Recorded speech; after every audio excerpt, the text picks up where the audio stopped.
हम देखते हैं रायट बहुत शक्तिशाली है और वह धरती पर पूरी एलियन आर्मी लाने के लिए रॉकेट लॉन्च कर देता है, क्योंकि इंसानों पर कब्जा करके धरती को हड़पना चाहते हैं। फिर रायट रॉकेट की तरफ जाता है। उसी समय वेनम और एडी रॉकेट लॉन्च साइट पर पहुंचते हैं रायट को रोकने के लिए, तो वे उससे मुकाबला करने के लिए उसके सामने आते हैं। रायट अपने हाथ को तलवार और कांटे में बदलकर वेनम पर वार करता है।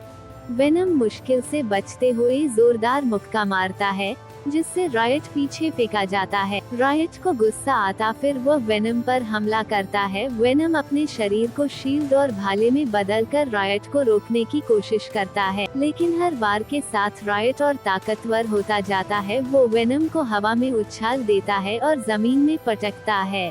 फिर दोनों के बीच जबरदस्त फाइट होती है। दोनों सिम्बायोट्स एक दूसरे में उलझ जाते हैं, काले और ग्रे रंग के तरल की तरह एक दूसरे को फाड़ते हैं। लेकिन रायट बहुत ज्यादा शक्तिशाली था, जिसके कारण वेनम और एडी को अपने अंदर समा लेता है। फिर रायट रॉकेट में बैठने के लिए जाता है। हम देखते हैं रायट की तेज साउंड एक कमजोरी होती है।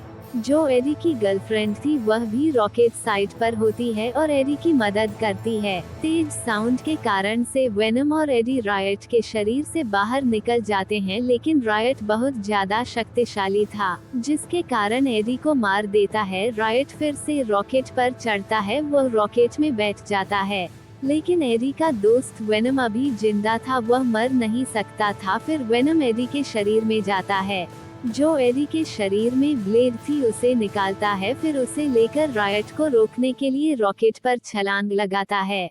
रायट वेनम को देखता है। वेनम बोलता है, अब तेरा खेल खत्म। फिर वेनम ब्लेड की सहायता से रॉकेट को चीरता हुआ नीचे की तरफ जाता है। इसके कारण रॉकेट के फ्यूल टैंक में ब्लास्ट हो जाता है और रायट मारा जाता है। वेनम एडी को बचाने के लिए खुद को बलिदान कर देता है।